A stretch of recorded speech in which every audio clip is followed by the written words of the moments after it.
Good morning, everybody. Welcome back to the Lee and Fee channel.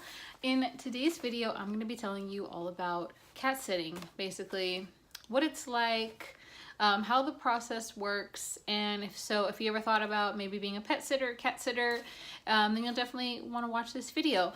Please give it a thumbs up if you like it, and don't forget to subscribe so we can go ahead and get started. So naturally, the first question you might have about pet sitting or cat sitting is, why did I want to become one? Basically, and I have some notes, that's why if I keep looking down, that's what I'm looking at, just so I don't leave anything out. Actually, it wasn't really something that crossed my mind. Like a couple years ago, I had used a cat sitting service because I was going out of town and I needed someone to look after Fee. I had put her in a kennel before, and it was like a horrible experience for her. They were calling me like she won't eat, she hasn't ate anything in days, and I think it was just traumatizing for her.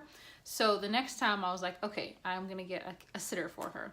And I actually had a bad experience. It wasn't like anything happened or anything happened to Fee. It wasn't a great experience because I don't know if my expectations were too high or what. But basically, you know, when I had met the cat sitter, she was like, yeah, I'll come, you know, about the same time every day. I'll send you updates, pictures, whatever. Long story short, I was in California for a week and I didn't hear from her. Like, maybe I would text her, be like, hey, did you go visit Fiona today? How is she?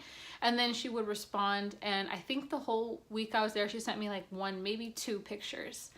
And I just expected her to do that every day. And some days I didn't even know if she went. I would have to text her, and I don't feel like that's right. So with that being said, that is why I thought I should be a cat sitter, because I know I would do a lot better than that. So that was what I did. I went to the same agency that I got that sitter from and was like, hey, I want to be a sitter. So that leads me to the next question is, what is the process for becoming a sitter? So basically you just apply like a regular job, and if you are selected, basically they check you provide references and they check them. So they actually did call. So they call these references that you provide and ask, you know, have you ever has this person ever sat for you? How do you know this person? What type of person are they? You know, just kind of general questions like that. And then after they check your references, they will schedule a phone interview, and you absolutely must attend this phone interview. If by any chance you forget or you miss it, you're disqualified from being a sitter. So that's super duper important. And then if you are selected, then you basically choose your rates, your availability, like the type of services that you're going to provide. When I say types of services, I mean like there's drop-in visits, there's overnight stays, meaning like you would stay in this person's house overnight with their pet, or also if you will host their pets, meaning like they would bring their pet to you and you know, host them in your home. I just do drop-in visits. So what that means is if I'm sitting a cat, I will go to their house and basically just care for the cat there, like, you know, feed them, give them fresh water, play with them, scoop the litter, whatever. So, and also you will set your rates. It will tell you kind of what the average rates are in your area. I always recommend to set your rates a little bit lower at first. That way you can get some clients and get some good reviews, and then you can gradually move your rates up to what they are supposed to be in your area. And pretty much after that, you kind of just wait for a request. So you will get your requests via email. So it's important to pay attention because you want to respond to people as soon as possible. You know, more often than not, people are scheduling a sitter like a good amount of time in advance, but there are some times where it comes like kind of unexpected and it's very soon. So definitely just keep an eye on it, respond promptly. If it's something you can't do, just decline it, but at least so they know, you know, so they're not wondering. So yes, the next step after, so let's say you get a request, you accept it. The next thing is you're going to do is set up a meet and greet. That is where you're going to meet the cat parent and the cat, of course, and they're going to kind of just show you the ropes. Some important things to do during the meet and greet is, one, you're going to do a key exchange. So if you're going to be going to them, they're going to give you like a spare key or whatever. They're going to tell you, you know, about the cats, any kind of habits, feeding schedules, etc. And they'll give you like a tour of their home. Like basically, you know, here's the litter box, here's the water, this is where the cat's not allowed, etc. So after that, you've done the meet and greet, you've confirmed your dates. The next thing really is to get paid. You do get paid via, at least I do, I get paid via direct deposit. So when you are selected to be a cat sitter, you'll provide your bank account information. That way, you'll get paid just like a regular job. And so the agency does keep a portion of your earnings. It's not like you get to keep 100% of your earnings, but I believe it's 18%. So yeah, just be mindful of that. And you can accept tips. I have gotten tips a couple of times. I don't really expect tips, but you're definitely allowed to take them if you get them. Do the meet and greet if you can. I have had a couple instances where the client's like, I don't need a meet. I'll leave you a key under the mat. It kind of makes me a little bit nervous, but I'm just like, you know, if that's what they want, if they trust me like that, I'm okay with it. So if that happens to you, suggest FaceTime. This actually happened to me recently. The client, she was going out of town for the weekend. I got the request that same week, and she just didn't have time to do a meet and greet. And so she was gonna leave me a key, and I was like, okay, well, do you want to at least FaceTime for a few minutes? That way I could at least meet you, meet the cat, you can show me around. And that actually worked out really well. So we did a FaceTime, whatever. I got to meet the cat. She was like, showed me around her house, like where the cat's stuff was and stuff like that. So if that happens to you, suggest FaceTime, Skype, whatever, some kind of video chat. I think it's really helpful. Next tip I have for you, be on time. So if you are scheduling a meet and greet, you set up a time, be on time, because you don't want to, you know, pet parents are, as you know, if you're a pet owner, your pet is everything to you. And so if somebody sets off the first impression by not being on time, it just doesn't look good. So be on time. If by any chance you're running late, you need to reschedule, let them know in advance. Be like, hey, you know, I know we had a meet and greet scheduled for this afternoon. Can we push it to, you know, at least they know. So that's super important. When you're doing your meet and greet, you definitely want to ask as many questions as possible. So you're going to want to ask, what is the cat's feeding routine? Is there any dietary restrictions? Do they get treats? I give Fiona treats twice a day. She gets morning and night treats. Some people might have, you know, more specific, or if the cat has weight problems, they might be restricted on treats. So ask those questions. I always suggest taking like a notebook with you so you can take some notes down. Of course, I've always had, you know, clients where they're like, text me if you have questions, let me know, which I do. You know, if I have a question, I will text them and ask, but as little as you have to, you know, be asking questions, because you're going to want to be texting them videos and pictures, etc., rather than like, hey, what's this, where's that, whatever. Definitely ask, where's the water, where's the litter, you know, that kind of stuff. I have had clients where the cat is on medication, so ask about that too.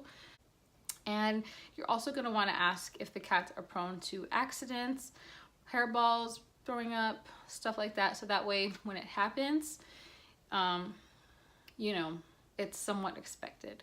Now, with that being said, while you are pet sitting, if you come across anything that is unusual, even if it's just unusual to you, you know, let the parents know. I've had instances where I go in and I find throw up. And I mean, cats throw up once in a while. That's not horribly unusual. Sorry, that was V. I will text the parents right away, be like, hey, just an FYI, cat threw up today. I'm cleaning it up, of course, but I just wanted to make you aware. That way, if it becomes something serious, they can tell you what to do, whether it be take the cat to the vet, you know, if you have an emergency contact, whatever the case. So let them know. If you see a cat is not coming out, is hiding under the bed, they seem like they're acting different, let the parents know. And you also want to confirm with the parents how they want to communicate with you. More often than not, at least all of my clients, they're totally cool with texting. And I've never had one be like, hey, call me. They're always like, just text me updates. So that's the way I communicate, but definitely ask. I've never had a client where they say, don't send me updates, don't text me. So the next tip is take a ton of pictures. You're never going to have a client say, you sent me too many pictures, you sent me too many updates. In fact, you don't want it to be like the experience I had where you got no pictures, no updates. And yeah, that sets up a really bad experience. So basically, I will just take several pictures, sending them as I'm there. I'll take videos, like if the cat's playing with a toy, I'll take a video. They love that. The clients love that. So I do that quite a bit. And yeah, so definitely be in touch with your clients during your visit, sending them pictures. That's super important. I think that is pretty much all the information. Those are all of my tips for pet sitting. So what I did was I recorded a vlog of a day in the life of me cat sitting, just so you can kind of see what it's like. And I may repeat some of my tips in the video. So I wanted to include that in this for you to see. So let's get to it.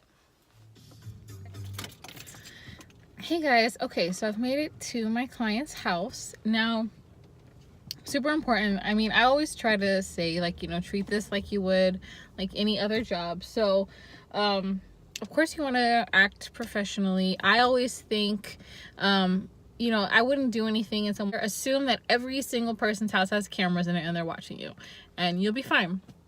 So make sure you take your phone in there. And that's really it. I try not to be like on my phone or anything, just because, like I said, in case they do have cameras, I don't want them to see like, oh, well, she's just playing on her phone and not watching my cats or whatever. So definitely take your phone, make sure it's charged. Nothing's worse than paying a cat sitter and not getting any updates or photos. Seriously. So let's go inside. More often than not, the kitty's always going to be happy to see you. Hi, Precious. This is Precious. She's a little tortoiseshell girl. Hi, Precious. And look, there's her brother Charlie. Hey, Charlie. See, the cats are always really happy to have a visitor. They're super excited to get some love. So I would suggest, you know, spend your first few minutes just visiting with them, petting them.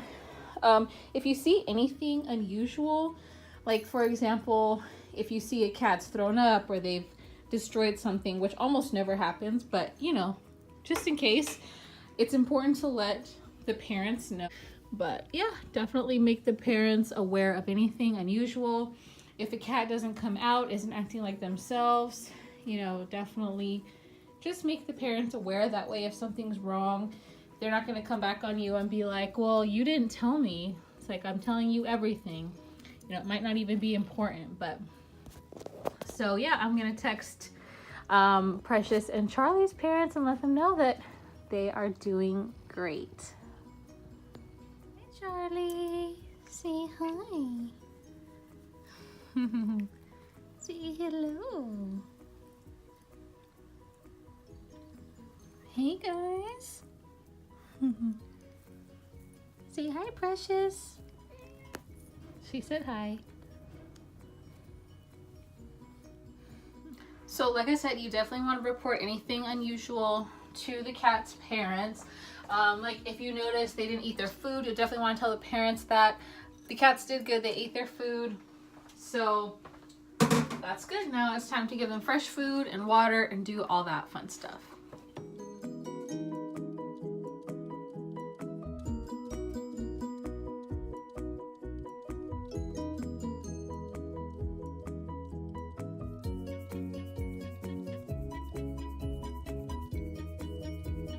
Typically, when you do your meet and greet is where, you know, the cat parents will tell you like if there's any dietary restrictions or any kind of quirks that they have. They will give you instructions like where they keep their food dishes, you know, where the food is kept, whatever the case may be. So it's important to maybe take notes at the meet and greet if there's anything specific, if there's medications or anything like that. So after you take care of business, you know, with food, water, treats, etc., then you want to just spend some time with the kitties, whether it just be, you know, playing with them, petting them.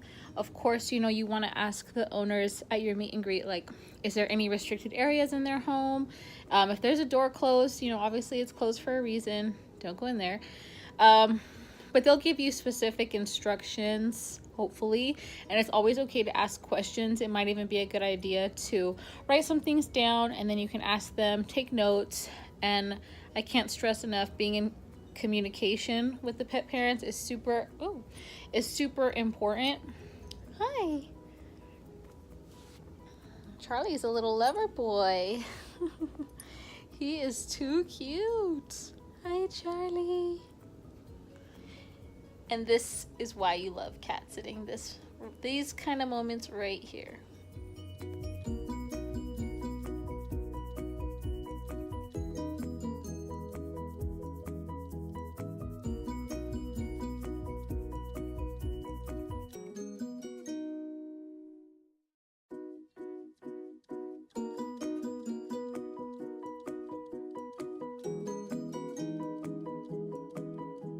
Now, another thing you can do is, of course, if the cat parents say it's okay, you can take them outside. They might like to get some fresh air and have some more playtime. So that's what we're gonna do. Now, the agency that I work for, they do require you to at least stay for 30 minutes. I usually stay longer than that, like an hour or more, just because I feel like the cats need more time. The parents might say like, hey, you know, watch TV or whatever, and so if they do say that, then sometimes I will watch TV, or like right now I'm outside with them, so I might just, you know, work on a YouTube video or just relax. So yeah, definitely don't rush. You know, I know sometimes it can get difficult if you have more than one client, but you know, take your time with each. Don't overwhelm yourself. Like I said, you can always block off. If you have like 2 clients, I would recommend blocking off your calendar. I mean, unless you really can commit to a lot of time. But yeah.